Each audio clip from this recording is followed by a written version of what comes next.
সম্মানিত দর্শক, স্বরাষ্ট্রমন্ত্রী জনাব সালাউদ্দিন আহমেদ বলেন ভালো, দেখতে ভালো, আর সময়টা তার। এই সময়টিতে বাংলাদেশে জনাব সালাউদ্দিন সাহেবের মতো এরকম আকর্ষণীয় ব্যক্তিত্ব পুরুষ আর দ্বিতীয় জন নেই। পুরো সরকারের মধ্যে তার যে আলোকবর্তিকা, জাস্ট লাইক এ হ্যাজাক লাইট। বাকি সবাই মোমবাতি বা কেরোসিনের প্রদীপ, কিন্তু যেখানে সালাউদ্দিন সাহেব যান সঙ্গে সঙ্গে সেখানে হ্যাজাক লাইট জ্বলে ওঠে। হ্যাজাক লাইটের আধুনিক সংস্করণ হয়তো ফ্ল্যাড লাইট, কিন্তু আমরা যারা সেই 70-এর দশকে বা 60-এর দশকে যাদের জীবন শুরু, আমাদের কাছে এখনো মানে মোমবাতি, তারপরে ওই সলতে দিয়ে ছোট দাদা দাদি মা খালা তারা ওই নবজাতকের পাশে মানে সলতে দিয়ে এক ধরনের পিন পিন আলো জ্বলিয়ে রাখতো। ছোট বাচ্চা হলে সারা সেটা জ্বলতো, সেটা সরিষার তেল দিয়ে এটা জ্বালানো থাকতো। এর কারণ হলো যে প্রায় বেশিরভাগ বাড়িতে মাটির ঘর ছিল, সেই মাটির ঘর মানে খোদাই করে শিয়াল ঘরের মধ্যে ঢুকে যেত। তারপরে ইঁদুর, তারপরে আরো জিনিসগুলো রয়েছে যেটুকুলোকে বলা হয় কি যেন ভাইতে বলা হয় আমাদের দেশে। তো এরা এসে এই বাচ্চাদেরকে কামড় দিত, ছোট ছোট নবজাতক বাচ্চাদেরকে কামড় দিত। তো এর থেকে বাঁচার জন্য বেশিরভাগ গরিব মানুষের বাড়িতে আসলে এমনি চকিও ছিল না, তারা ফ্লোরে ঘুমাতো। তো এই জন্য হেরিকেন জ্বালানোর অবস্থাও অনেক মানুষের ছিল না, কেরোসিনের প্রদীপ জ্বালানোর অবস্থা তো প্রশ্নই আসে না। ওই জন্য রেড়ির তেল বা সলতে দিয়ে সরিষার তেল দিয়ে তারা এই জিনিসটা জ্বালাতো। তো এরকম সলতের তেল, মোমবাতি মানে তেলের সলতে দিয়ে যে আলোটা বের হয় খুব ক্ষীণ, পিট পিট পিট পিট করে জ্বলে। তারপর হেরিকেন, কেরোসিনের প্রদীপ, তো এইগুলোর পাশে বা মশাল, এগুলোর পাশে যখনই একটা হ্যাজাক লাইট গ্রামে জ্বলতো বা বাজারে জ্বলতো, মানে আমাদের মতো যারা ছোট ছোট পোলাপান আমরা সেই হ্যাজাক লাইট দেখার জন্য মানে পাগল হয়ে যেতাম। গ্রামের কোনো বিয়ে বাড়িতে যখন রাতে কোনো অনুষ্ঠান হতো এবং একটা বা দুটো হ্যাজাক লাইট ভাড়া করে আনা হতো, এবং আপনাকে দাওয়াত করুক বা না করুক শুধু হ্যাজাক লাইট দেখার জন্য সেই ছেলেরা বুড়োরা ওই বাড়িতে গিয়ে হাজির হতো। এই ছিল হ্যাজাক লাইট। তো সেই অর্থে আমাদের বর্তমান রাজনীতির অঙ্গনের পূর্ণিমার চাঁদ বলেন, হ্যাজাক লাইট বলেন, কিংবা উদিত সূর্য বলেন, সবই এখন সালাউদ্দিন সাহেবকে কেন্দ্র করে হচ্ছে। তাকে সবাই ডিফ্যাক্টো প্রধানমন্ত্রী বলছেন, আর অনেক কিছু। এখন এই সালাউদ্দিন সাহেব সম্প্রতি আওয়ামী লীগকে নিয়ে একটি অতি মূল্যবান কথা বলেছেন, খুবই গুরুত্বপূর্ণ। আর তার সেই গুরুত্বপূর্ণ বক্তব্যটি হলো যে দিল্লিতে আওয়ামী লীগের দাফন হয়ে গেছে, আওয়ামী লীগ আর ফিরে আসবে না, নো মোর আওয়ামী লীগ। কাজেই আওয়ামী লীগকে নিয়ে কোনো আলোচনা নেই। দাফন অর্থ কি? দাফন অর্থ মানে সমাধিস্থ করা। হিন্দু মতে চিতায় জ্বালিয়ে দেওয়া, মুসলমানদের ধর্ম মতে জানাজা পড়ে তারপর কবরস্থ করা, এটিকে বলা হয় দাফন। আমাদের দেশে দাফন কাফন এই কথাটা খুবই ব্যাপকভাবে প্রচলিত। আপনি যদি মুসলমান হন তাহলে দাফন কাফনের আগে আপনাকে কতগুলো আনুষ্ঠানিকতা করতে হবে। এক নম্বর আপনাকে মরতে হবে, ইউ হ্যাভ টু ডাই, আপনাকে মরতে হবে। দুই নম্বর হলো যে মরার পরে মুসলমান ধর্ম অনুযায়ী আপনাকে গোসল করাতে হবে, পাক পবিত্র করতে হবে, আতর ঠাতর মাখাতে হবে। তিন নম্বর হলো আপনার জানাজা হবে। ও ও আপনাকে গোসল করার পর আপনাকে কাফন পরানো হবে, কাফনের কাপড় পরানো হবে। তারপর জানাজা হবে, জানাজার পরে আপনাকে কবরে যখন রাখা হবে ওটাকে বলা হয় দাফন। এখন সালাউদ্দিন সাহেব যে বক্তব্য দিয়েছেন সেই বক্তব্য অনুযায়ী আওয়ামী লীগের দাফন হয়ে গেছে, কবর হয়ে গেছে কোথায়? দিল্লিতে। এই কথাটার ভাব সম্প্রসারণ করব। এখন ধরুন আওয়ামী লীগ তো একটা দল নয়, আওয়ামী লীগ কোনো ব্যক্তি নয়, আওয়ামী লীগ শেখ হাসিনা নয়, ইভেন আওয়ামী লীগ বঙ্গবন্ধু নয়। আওয়ামী লীগ হলো একটা বিশ্বাস, এ বিলিভ, যেটা এদেশের 6 কোটি মানুষ মস্তিষ্কে এবং মনে ধারণ করেন। তাহলে মস্তিষ্ক যদি 6 কোটি হয় আর মনও 6 কোটি, তাহলে 12 কোটি। এই 12 কোটি মানে 6 কোটি মন আর 6 কোটি মস্তিষ্ক কবে মরল, তারপরে কে তাদেরকে মারলো, একসাথে কিভাবে মরলো, এদের কি ডায়রিয়া হয়েছে, এদের কি যাকে বলা হয় পোলা ওঠা হয়েছে, গুটি বসন্ত হয়েছে, করোনা হয়েছে, এদেরকে চিকেন পক্স যেটাকে আমরা গুটি বসন্ত বলি, সেটা চাইতে গুরুত্বপূর্ণ আর একটা গুরুত্বপূর্ণ ঠিক বলে বিধ্বংসী, সেটা হলো একটা সময় যেটা গ্রামের পর গ্রাম হচ্ছে হার্ট ছিদ্র হয়ে যেত, একটা অসুখ, সেই অসুখটা এখন আর নাই। তো সেই অসুখটা হলো কিনা, সেই মহামারী অসুখটা হলো কিনা, তাহলে এই জিনিসটা মানে মরল কি করে, নাম্বার ওয়ান। অর্থাৎ যদি আপনি আদর্শ এবং যাকে বলে একটা চিন্তা ধরেন, বিশ্বাস ধরেন। 2 নম্বর হলো যে এই আওয়ামী লীগের যে বিশ্বাস এবং যে আদর্শ এবং যে নীতি, সেটা জয় বাংলা হোক, তারপরে জয় বঙ্গবন্ধু হোক, শেখ হাসিনা হোক, বাংলাদেশি মানে বাঙালি জাতীয়তাবাদ হোক, ধর্মনিরপেক্ষতা হোক, মুক্তিযুদ্ধ হোক, মানে এই যে তার যে অনেকগুলো ন্যারেটিভ রয়েছে, আদর্শ রয়েছে। প্রথমত আওয়ামী লীগ এটা বিশ্বাস, আওয়ামী লীগ নাম শুনলে, নৌকার কথা দেখলেই মানুষের মনের মধ্যে একটা নাচন তৈরি হয়ে যায়, মস্তিষ্কের নাচন তৈরি হয়ে যায়, এটা একটা পার্ট। সেকেন্ড হলো এটা মরলো কি করে, this is my question. Second হলো এটা যে আদর্শ, আদর্শের কতগুলো যাকে বলা হয় নাম্বার আছে। বললাম যে এটা যেমন মুক্তিযুদ্ধের আদর্শ, জাতীয়তাবাদের আদর্শ, রাজনৈতিক আদর্শ, তারা গরিব মানুষের রাজনীতি করে, মেহনতি মানুষের রাজনীতি করে, প্রান্তিক জনগোষ্ঠী মানুষ করে। এখন আপনি বাংলাদেশে ধরেন যত রিক্সাওয়ালা আছে, 90% রিক্সাওয়ালা আওয়ামী লীগ করে। যত মজুর আছে, মোটে আছে, মেথর আছে, নাফিত আছে, ধোপা আছে, 90% আওয়ামী লীগ করে। এদেশের যত দলিত সম্প্রদায় রয়েছে, উপজাতীয় সম্প্রদায় রয়েছে, 90% আওয়ামী লীগ করে। হিন্দু সম্প্রদায় 90% আওয়ামী লীগ করে। তা এই মানুষগুলো তারা কোনো আদর্শ বুঝে না, এটা তারা বিশ্বাসে লালিত হয়। আর এদেশের কবি, সাহিত্যিক, শিল্পী থেকে শুরু করে বড় বড় ব্যবসায়ী, এখন সবাই বেশিরভাগ মানুষ আওয়ামী লীগ করে। তো এদের যে অ্যাক্টিভিটি, এদের যে কর্মকাণ্ড আদর্শের ভিত্তিতে, তার কি মরণ হয়েছে? এরা কি এখন জয় বাংলা আন্দোলিত হয় না? এরা কি এখন 32 নম্বরে যেতে চায় না? এরা কি শেখ হাসিনার কথা শুনে রোদন করে না? এরা কি সকাল বিকাল খোঁজ নেয় না আওয়ামী লীগ আবার কবে আসবে? এখানে মরণ হলো কোন জায়গাতে আপনি বলেন? 3 নম্বর হলো আওয়ামী লীগ তো একটা ইতিহাস, সেই ইতিহাসের ধারাবাহিকতায় 1954 সন, সেই ইতিহাসের ধারাবাহিকতা 52 থেকে শুরু করেন, 1952। এবং এই যে ছাত্রলীগ আমরা বলি, ছাত্রলীগ কিন্তু আওয়ামী লীগের সেই পুরনো সংগঠন। তো ছাত্রলীগ শুরু হয়েছে সেই কি বলবো পাকিস্তান জমানা থেকে। সেই পাকিস্তান জমানা থেকে প্রথমে ছাত্রলীগ, তারপরে আওয়ামী মুসলিম লীগ, তারপরে আওয়ামী মুসলিম লীগ থেকে মুসলিম লীগ, তারপরে 54 যুক্তফ্রন্ট নির্বাচন। এই যে একটা সুদীর্ঘ ইতিহাস, পরতে পরতে তারা তৈরি করেছে একটা সফলতার আর একটা ব্যর্থতার, একটা কলঙ্কের আর একটা হলো সাফল্যের। মুক্তিযুদ্ধ যেভাবে তাদের সফলতা, বাকশাল তাদের ব্যর্থতা। এদেশের বহু সফলতার সূতিকাগার যেভাবে আওয়ামী লীগ, তদ্রূপ বহু ব্যর্থতার সূতিকাগার তারাই মন্দ কাজগুলো শুরু করেছে। ইতিহাস আপনি কিভাবে দাফন করবেন? ইতিহাস তো কখনো দাফন করা যাবে না, ঘুরে ফিরে নামগুলো আসবে। আপনি মেট্রো রেলকে কিভাবে দাফন করবেন বলেন? 300 ফিটকে আপনি কিভাবে দাফন করবেন? আপনি সেই রূপপুর পারমাণবিক কেন্দ্র, এটাকে কিভাবে দাফন করবেন?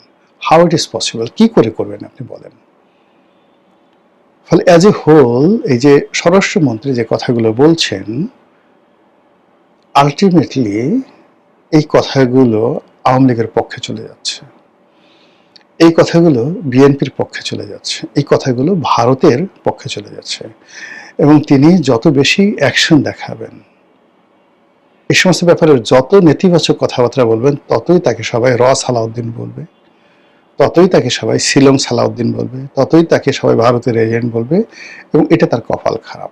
তিনি বুদ্ধিমান মানুষ, সাহসী মানুষ, জীবনে সফলতা পেয়েছেন বহু ক্ষেত্রে। কাজী এই সফলতার ক্ষেত্রে আমার কাছে মনে হচ্ছে যে তার দলের এই সেম কথাগুলো যদি আওয়ামী লীগ দাফন কাফন হয়েছে, এটা যদি গয়েশ্বর বাবু বলতেন, সবচেয়ে কম সমালোচনা হতো।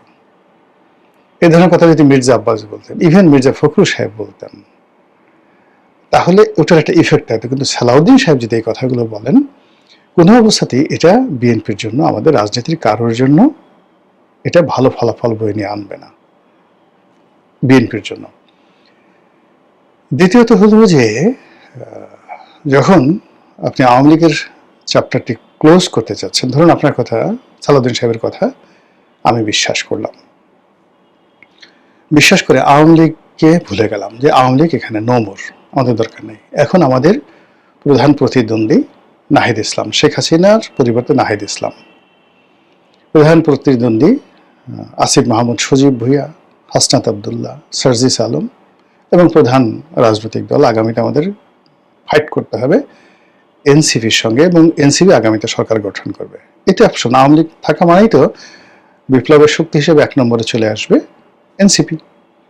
আচ্ছা, দ্বিতীয় যে শক্তি সেটা আসবে কারা? জামাত। তো জামাত দ্বিতীয় শক্তি। জামাতকে আমরা প্রথম শক্তি আমি এখানে বললাম না। এর কারণ হলো যে আজকে যে বিষয়টি নিয়ে সবাই টানাটানি করছে, টানাটানি করছে বিপ্লব নিয়ে, জুলাই আগস্ট বিপ্লব নিয়ে। বিএনপি টানাটানি করছে, জামাত টানাটানি করছে, কিন্তু সবাই জানে যে এটা এনসিপির সম্পত্তি। তো কাজেই এই বিপ্লবটি যদি সফল হয়, আওয়ামী লীগ যদি আসলে কবরে চলে যায়, তাহলে এই বিপ্লবের ফলে তো চলে গেল। বিএনপি বা জামাত তো আসলে আওয়ামী লীগের একটা পশম স্পর্শ করতে পারেনি।